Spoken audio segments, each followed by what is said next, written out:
Umum Ikatan Ahli Kesehatan Masyarakat Indonesia atau IAKMI, ED Surya Darmawan, dan juga anggota Komisi 9 DPR RI, ada Bapak Rahmat Handoyo.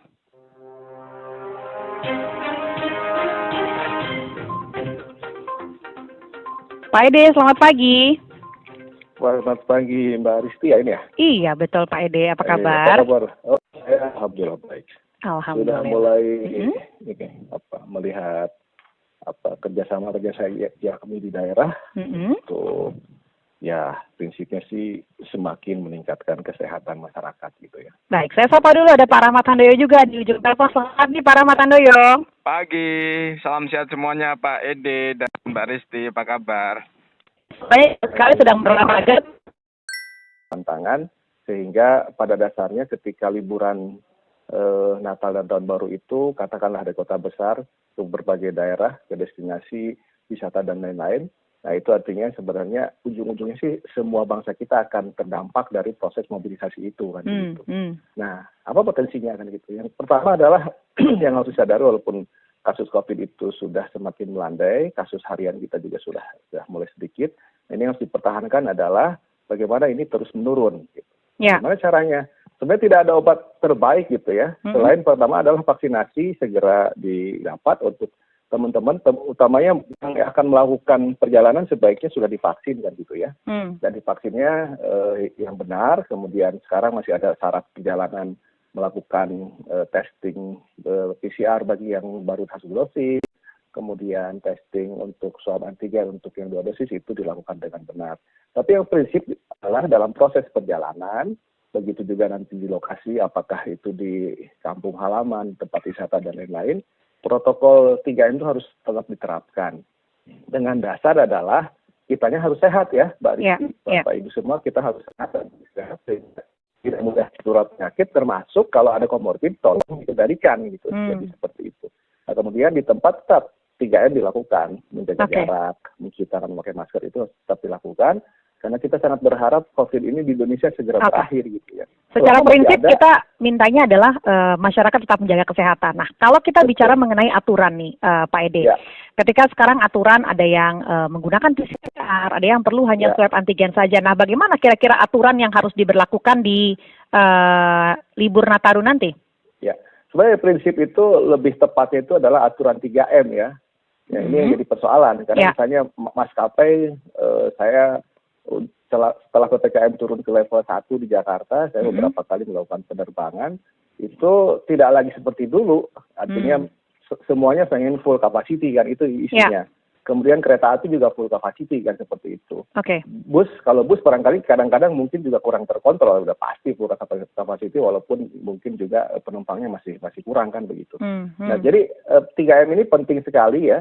Nah, karena itu pilihan di situasi seperti ini, kembali kondisi tubuh yang sehat, sudah divaksin, dan memakai masker yang baik itu menjadi pilihan utama ketika M pertama yaitu menjaga jarak tidak mungkin dilakukan. Yang M ketiganya mencuci tangan itu harus dibiasakan ya. Kemanapun Anda harus cuci tangan, setelah menyentuh apapun, atau menggunakan hand sanitizer gitu sebaik-baiknya. Dari Pak Rahmat Handoyo, kalau kita lihat apa yang disampaikan oleh Pak Ede tadi ya mengenai masyarakat kembali harus kepada dirinya. Tapi selama ini sebenarnya cukup efektifkah meskipun banyak slogan pakai masker dan sebagainya di public transport, tapi kenyataannya mungkin banyak juga yang masih lalai. Silakan Pak Rahmat. Pak Ede, jadi gini, kita harus pertama tentu berterima kasih kepada seluruh komponen bangsa ya, dari pemerintah, daerah, pusat sampai seluruh eksponen rakyat tanpa kecuali. Saat ini kita sudah cukup mengendalikan. Namun harus diakui bahwa peringatan dari WHO, para epidemiolog, kemudian juga para peneliti, akademisi, bahwa gelombang ketiga itu Indonesia akan terancam.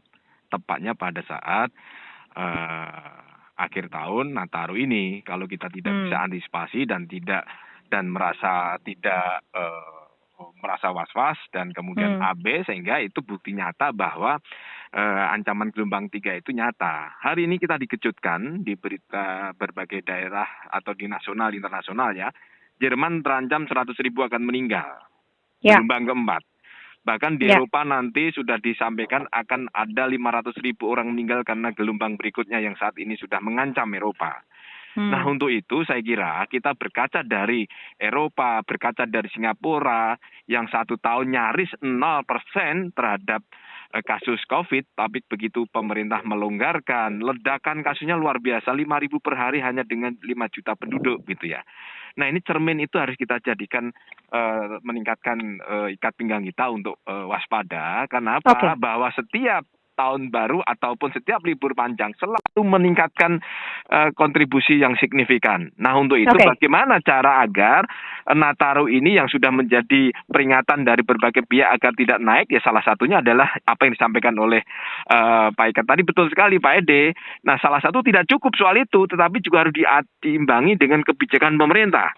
Dan pemerintah saya kira sudah kewajiban testing misalnya begitu, Pak Rahmat? Tidak hanya situ, saya kira sangat tepatnya adalah menghapus libur cuti bersama. Itu yang paling penting.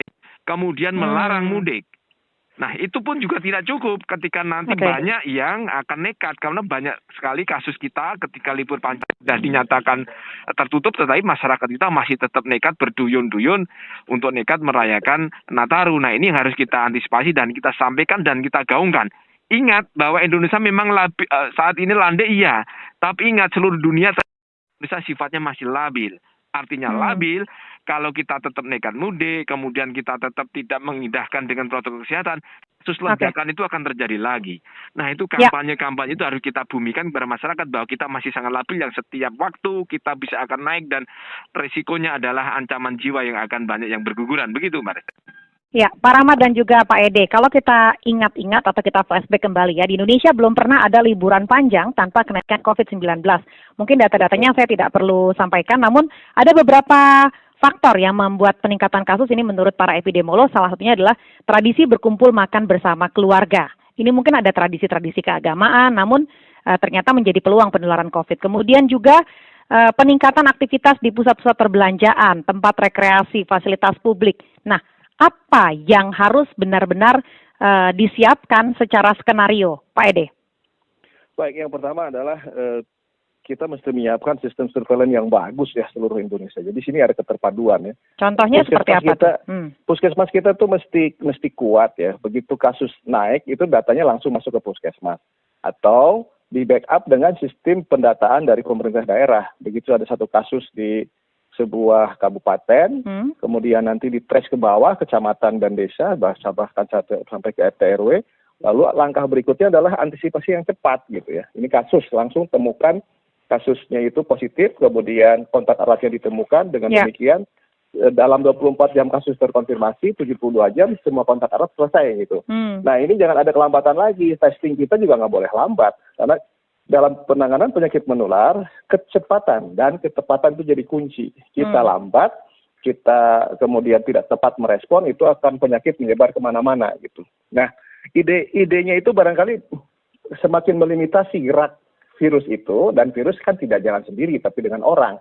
Karena itu memang pembatasan tetap harus segera dilakukan ketika ada penaikan kasus gitu. Mungkin levelnya diturunkan.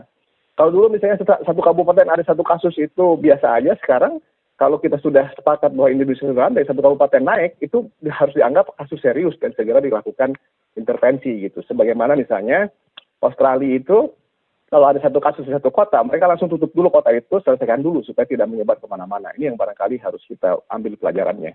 Oke, kalau kita bicara mengenai misalkan komitmen puskesmas, kita tahu juga kalau hari libur ini puskesmas ini sistemnya banyak yang mengikuti aturan PNS, taruhlah seperti itu. Artinya, ikut libur juga. Nah, ini bagaimana tadi pengaruh surveillance tadi?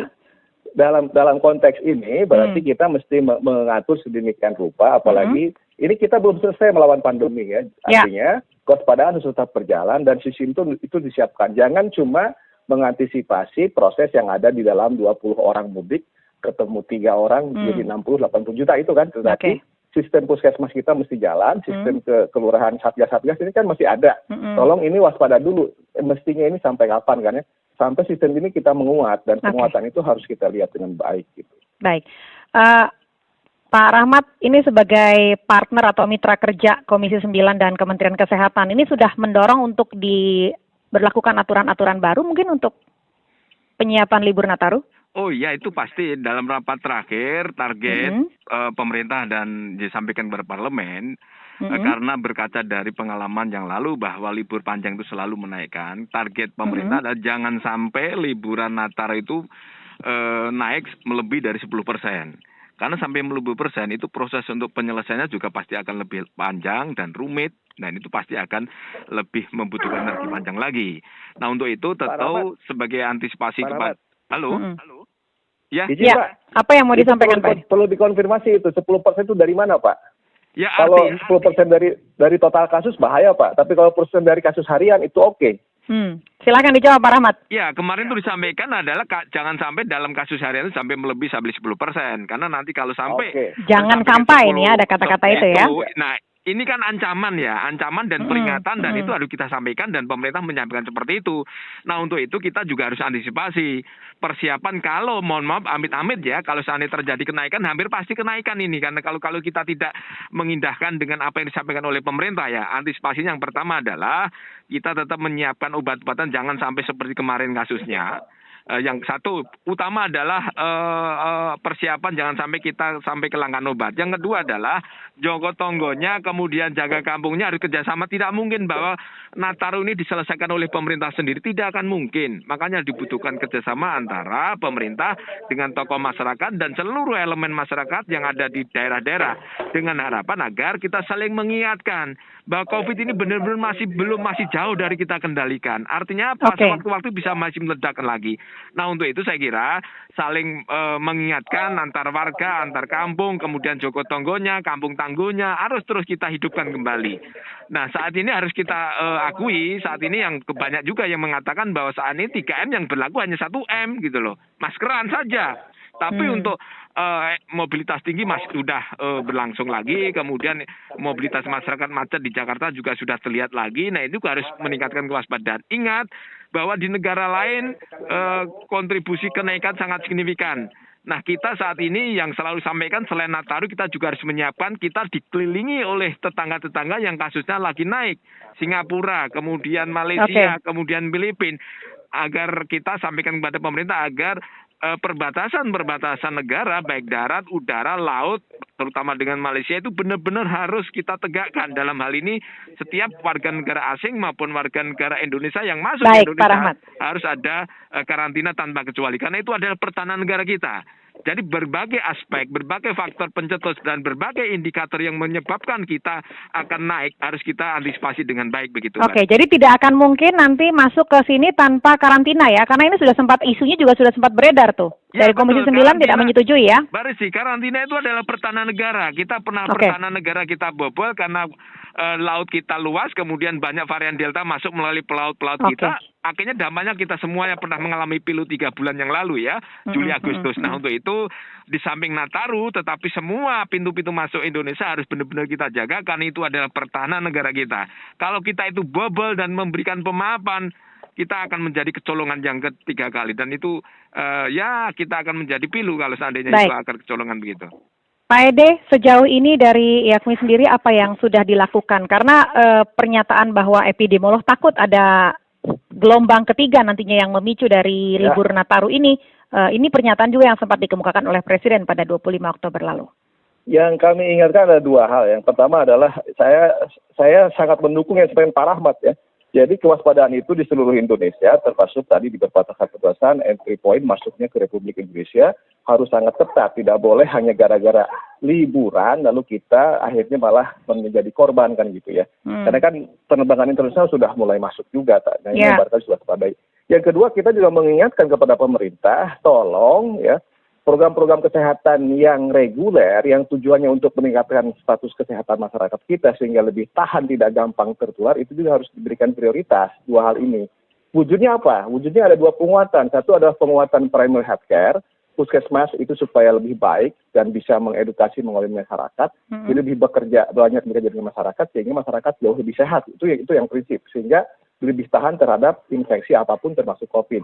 Nah yang kedua adalah kita juga menginginkan pemerintahan harus makin kuat, makin kompak menuju persoalan yang kita hadapi. Karena barangkali ini kalau kita lihat catatan yang tadi baru disampaikan betul, setiap liburan ada penaikan kasus, Pak Rahmat juga mengingat seperti itu, sehingga kita sangat mengharapkan semua pihak termasuk Pak Rahmat dan teman-teman di DPR untuk pemerintah tolong serius lah, dua yang harus serius sekali, yaitu Kementerian Dalam Negeri untuk masyarakatnya dan pelayanan kesehatan yang dalam ini adalah Kementerian Kesehatan.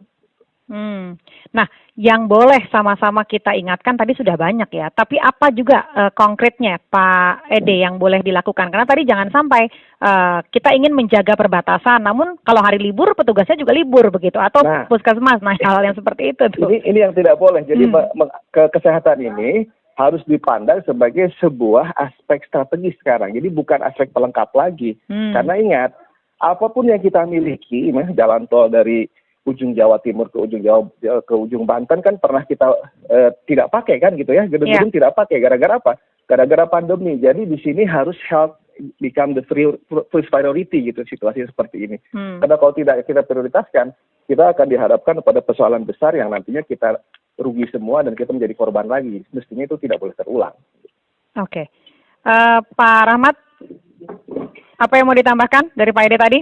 Jadi gini, intinya begini, kita harus bisa benar-benar menahan diri kepada seluruh warga negara bahwa yang ingin menyelamatkan warga ini siapa lagi kalau kita tidak bersama-sama, tidak tugas pemerintah, tapi tugas semuanya. Ayo kita tahan diri untuk tidak mudik, kita ikutin perintah negara, karena ancaman yang disampaikan oleh epidemiolog, negara lain juga sudah terjadi ledakan kasus. Di Rusia sudah ribuan hari per hari ini meninggal dunia.